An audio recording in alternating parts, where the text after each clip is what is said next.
The story of Greg.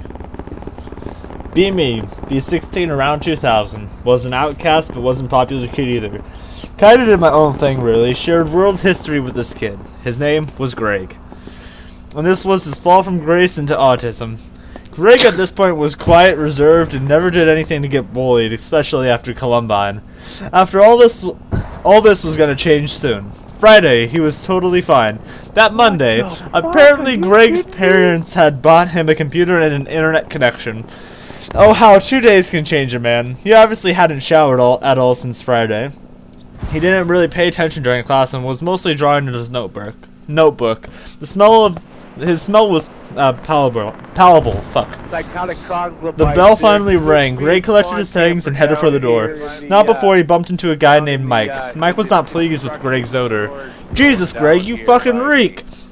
Greg stood silent for a moment, then he did it. He fucking growled at Mike. Mike just pushed Greg out of the way and made his way to the hallway and walked to his next class.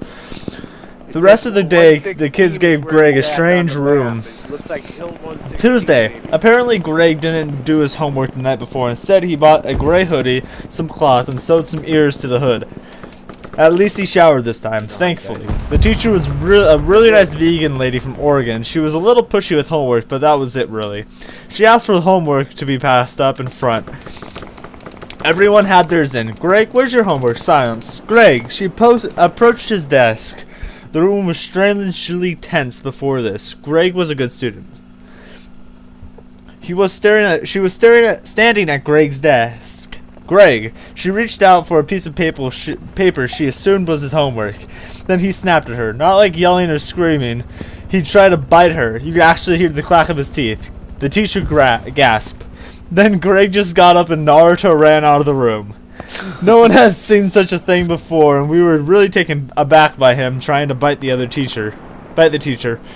But the way he ran, the teacher called security. No one saw Greg for the rest of the day until one of the stoner kids reported had seen Greg in after-school detention. Apparently, he got on the table, curled up into a ball, and tried to nap. The Indian man in charge didn't care enough to bother him. Wednesday, Greg apparently wanted to make it up to the teacher. Unfortunately, she was a little late because her Ford broke down. One of the football players brought her to campus on his motorcycle. She had what was left of a bug on her cheek that she missed. She walked into class 10 minutes later after the class started. She apologized for being late. Greg walked up to her, hurt up, shitty cloth ears flapping. She looked at him puzzled. Is there something you want to tell me, Greg? She was probably hoping for an apology. Greg grabbed her face, had a folded notebook paper in his hand, pulled her as close to his. He licked her cheek, and the bug guts too. The whole class went dead silent. Greg then tucked the paper into her breast pocket and sat down. The teacher, as a testament to her character, pretended like it never happened. The class went on as normal. She looked skanky on the verge of tears the entire time we were talking about the Boxer Rebellion. When the bell rang, Greg full-bolted, Naruto style, out of the room. His hoodie came loose and fell off, revealing his really shitty attempt at anime hair. I didn't see him again for the rest of the day. After school, I was walking home. I saw our U.S. history teacher talking to the school cop.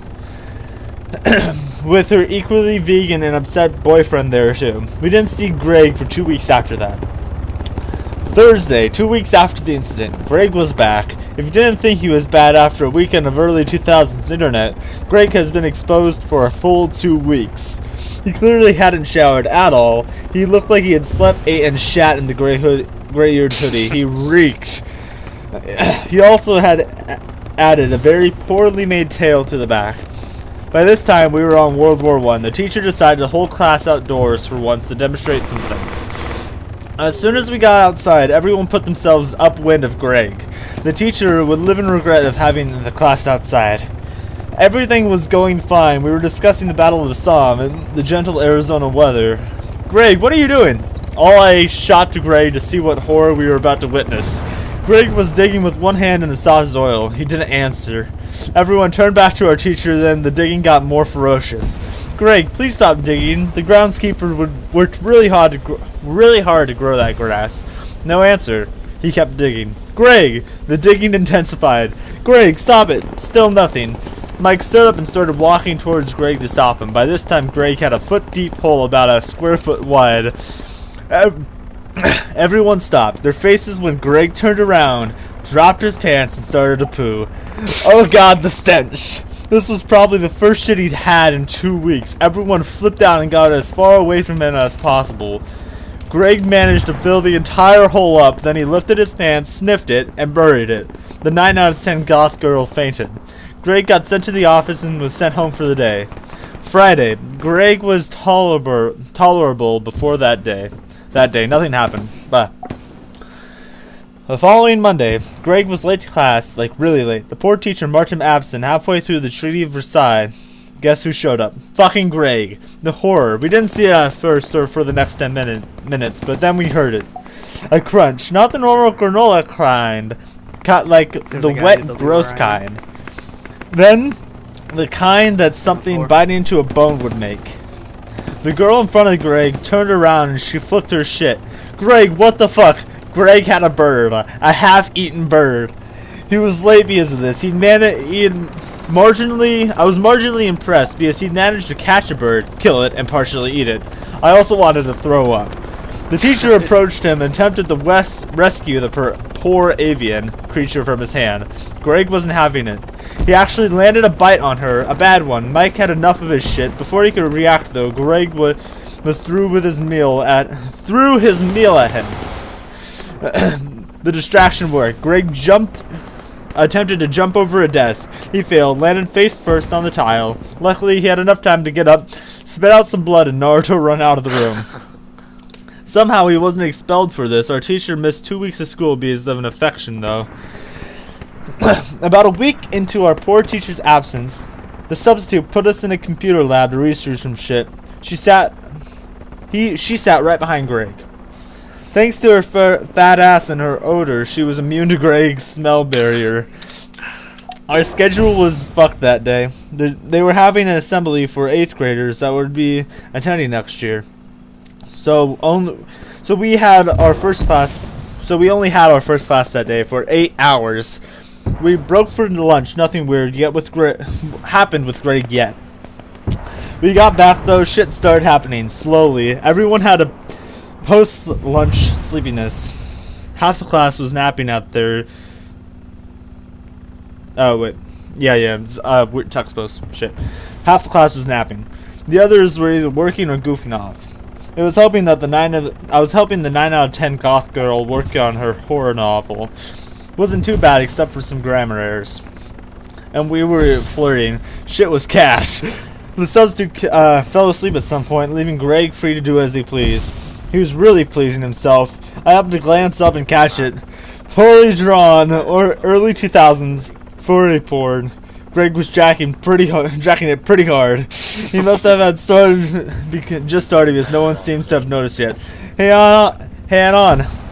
What are you staring at? Oh my god, goth girl freaked out. This in turn drew attention to Greg, who happened to start climaxing. The next 5 seconds was beautiful. The screaming woke up the sub. Greg panicked mid-cum. Instead of turning out the computer, he pushed the monitor off the desk. He ended up getting cum everywhere. After this incident, he was handed to the Tard Wranglers. He was transferred out of regular classes, but this was not the end of Wolfman Greg. We went a month without Greg shenanigans. Everything was peaceful. I even managed to sleep with the goth girl a couple of times outside of class. Greg was even allowed to join us occasionally. He was heavily guarded by a wrangler, though. He didn't speak much, but we nicknamed him 8-Ball. 8-Ball didn't take Greg's shit, except for letting him growl or whine once in a while. Near the end of junior year, we thought we had heard the last of Wolfman Greg. Nope. Lunchtime, I was sitting with the goth girl, Marion, and her gaggle of dark, brooding sisters. I had a good view of the courtyard where the tables were at. We were talking about Poe when it happened.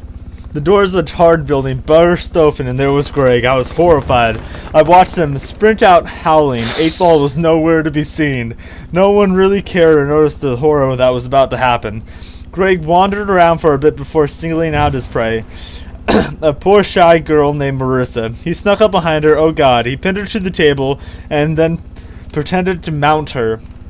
He had his dick out and was rubbing it on the back of her sweater, howling like a wolf the whole time. Everyone went apeshit and scattered. This had to be the final straw.